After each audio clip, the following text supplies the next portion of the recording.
muitas vezes as pessoas esquecem que, como você leu, nas profecias, nas escrituras do Tanakh, está profetizado, de acordo com o cristianismo, a crença de que o Mashiach iria vir e o Mashiach iria sofrer. Então, como que um judeu pode ser culpado e nenhuma outra pessoa ser culpado, né? E aí, segundo, eu entendo, né, o desrespeito quando falam Yeshua, mas como minha família, né, meus antepassados na Hungria e na Belarus foram levados da sua cidade e foram colocados em campos de extermínio e tiveram um soldado que tinha uma cruz pendurado na cintura em algum lugar e falava: você vai morrer porque você matou Jesus.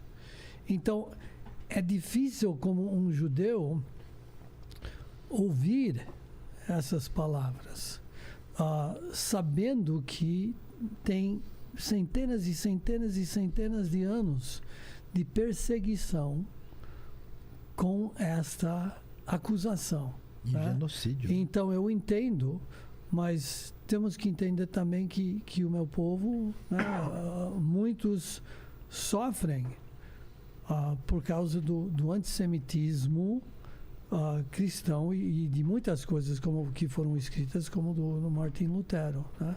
Sabe que a igreja adventista lá em Israel, ela não coloca a cruz no seu logo. A igreja adventista, ela tem são duas chamas assim, e uma cruz no meio. Até parece um pouquinho com a da igreja metodista, só Sim. que não é vermelho. Nada político. E lá não aparece a cruz. Não é porque a gente está escondendo, é uma questão de respeito. Porque eles têm essa questão com a cruz mesmo. Porque você teve a Inquisição e tudo. E eu vou até falar uma coisa aqui, Daniel, defendendo o que você está dizendo aí. Não quero tangenciar para isso aqui, porque o nosso tema é outro, mas um dia eu vi uma pessoa, e eu sou negro, embora eu tenha um cristão novo na minha família. O Pereira que eu tenho que teve miscigenação, mas o meu Pereira, eu fiz uma busca, são cristão novo e vem por parte de mãe. Raiz de Jacó. Aí o que acontece? Fugiram da Espanha para Portugal, né? E o que acontece? Eu lembro que essa ativista é uma política, não vou falar quem é ela. Ela falou assim: é uma estupidez falar, e ela defendendo todo o ponto dela assim, né?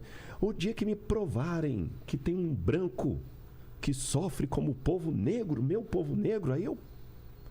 Quando ela falou isso aqui, gente, eu falei assim: se eu tivesse naquele debate, com todo respeito, eu ia estar assim: tá, você quer que eu mostre um branco que sofre como negro ou pior? O judeu.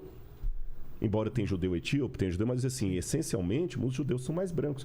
E eu não estou menosprezando o sofrimento da herança do povo negro. Sim. Por favor, não leve para esse lado, não, que não é isso que eu estou colocando. Claro. Qualquer tipo de escravidão, de desumanização é cruel, é hediondo, a gente tem que combater, é absurdo.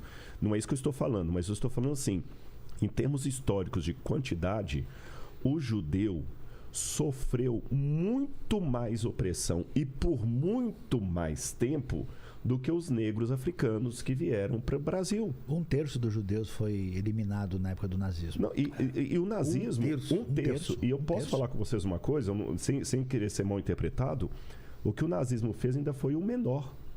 Como assim? Porque o que veio depois? Não, antes.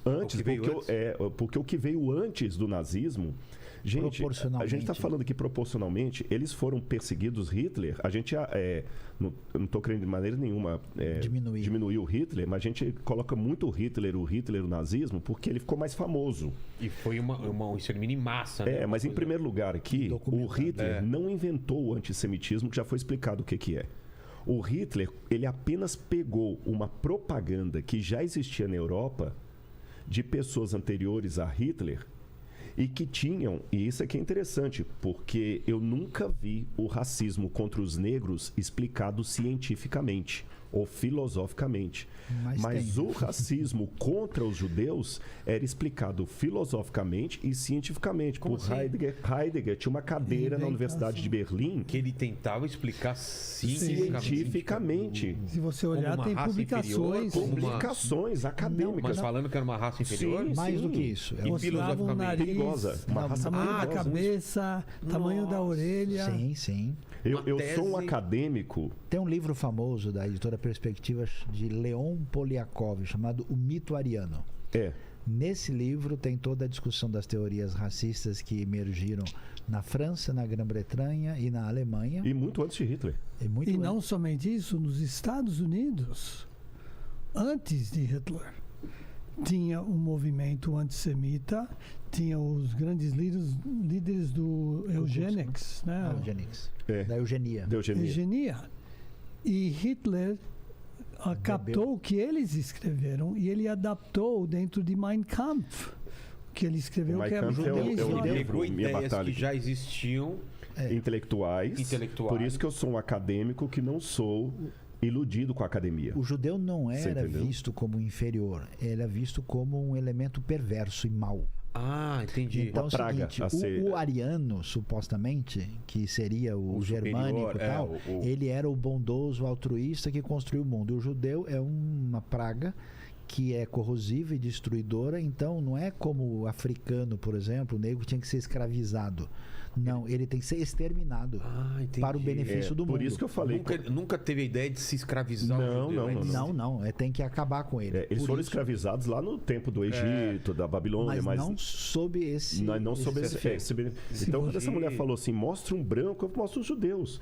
E antes disso, o Wagner, o grande Wagner, que compunha, Wagner, o extremamente Richard Wagner, antissemita. extremamente antissemita, o Nietzsche, tem declarações de Nietzsche antissemita. Então, o Hitler foi um demônio, não nego isso. Mas o Hitler... Ele estava na fila. Ele estava na fila. Não vamos condenar só o Hitler, não. Tinha Caramba, toda então já uma vinha de argumentação antes. Ele intelectual. construiu em cima. Ele construiu em cima. E aí o que mais me chama a atenção, por isso que eu fiquei assim, quando essa mulher falou isso, que eu vi o podcast ela falando isso, falei, gente, como é que uma pessoa fala uma asneira dessa e ainda fala que está defendendo o povo negro, porque eu também tenho a pele negra, eu sei o que é, e fala bobagem. E os judeus, agora a diferença é que os judeus não têm vitimismo.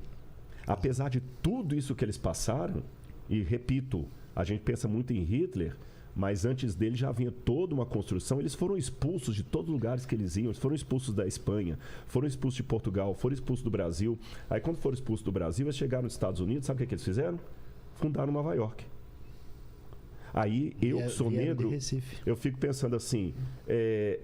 eles não estão na porta de universidade pedindo vaga, cota de vaga. Por isso que eu falei que é um assunto meio polêmico, mas eu quero entrar nele aqui. O judeu não fica na porta da USP pedindo vaga para ele e nem fica clamando para o mundo para indenizá-los do que os ancestrais passaram. Eles estão construindo o país deles. Mas aí é que é um negócio interessante. Estava falando do kibbutz. E o kibbutz, o que tem? Você tem uma mentalidade que não tem fatalismo. As coisas são assim porque elas têm que ser... Pau que nasce torto, morre torto. Não tem tempo ruim. Agora, domingo, é Rosh Hashanah. Começa o ano novo. Quando chega em Rosh Hashanah, meu amigo Rabino Daniel aqui vai concordar comigo, o que se canta na tradição judaica? Se canta que Bashanah Raba'a Neshev Al Mirpeset, quando chegar no ano que vem, a gente vai sentar no terraço, vai contar os passarinhos e diz... Otire kamatov yehie bashanah raba'a. Você vai ver quanta coisa boa vai acontecer no ano que vai aparecer. Quer dizer, só tem tempo bom. Existe uma mentalidade otimista de Vai melhorar, construção, que de vai melhorar. Não tem esse negócio, desculpa, depressivo de uma tradição que é sem esperança. Então, quando você tem uma confiança num Deus único, você tem uma memória histórica que é passado de uma maneira muito especial para a tradição dos filhos, e você tem uma expectativa de viver numa comunidade com um aspecto positivo e ainda com uma ideia de missão, que o seu objetivo na verdade é fazer do mundo um lugar melhor, não é sem razão. 90% da produção científica que a gente tem nos últimos 100 anos vem da tradição protestante judaica. Prêmio Nobel, os judeus não são nada, são 0,02 do mundo, é 20%. Por quê? Porque a mentalidade que bebe disso aqui, da palavra divina, bem entendida, ela produz sociedade, civilização, família, bem-estar, progresso, liberdade, e disso a gente não pode abrir mão.